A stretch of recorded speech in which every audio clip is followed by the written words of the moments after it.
Bernard Farrugia li jaħdem ma' kumpanija tal-assigurazzjoni ġie investigat fuq Sperġur, dan wara li operatur tal-kumpanija tal-Karting kien ordnat li jħallas għad-danni li kien ikkawża lill-klijent li sofra minn diżabilità permanenti ta' 12% wara li kellu inċident u baqa' dieħel f'siġra. Il-ġuvni stqar li d-danni li sofra kienu kollha tort tal-kumpanija għaliex il-korsa kienet nieqsa minn miżuri ta' sigurtà u barra minn hekk provdewlu vettura difettuża.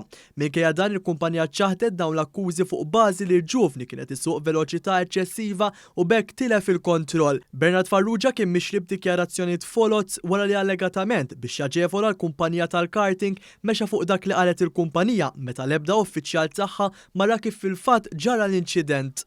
Il-kumpanija ġiet ukoll ordnata tħallas kważi 50,000 euro f'danni liż-żagħżugħ li weġġa' fil-każ.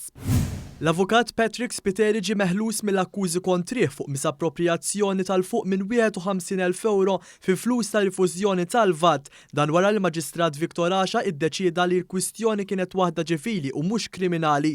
Il-każ jinvolvi dwar ftuħ ta' kumpaniji. L-erba' filgħodu komplet il-kumpilazzjoni ta' Jorgen Fenek fuq il-qtil ta' Defni Karwana Galizja.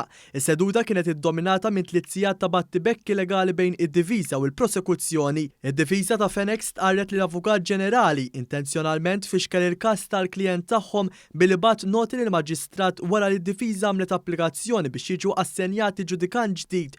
Id-Deputat Avukat Ġenerali Filip Garja Farrugia ċaħad dawn l-akkużi u qal li d-diviża ta' Fenek kienet qed tipprova tella spettaklu għall-midja. Il-Maġistrat Montebello ddikjarat li s-seduta tkompli nhar it-tlieta li ġej u qalet li din kienet seduta moħħlija.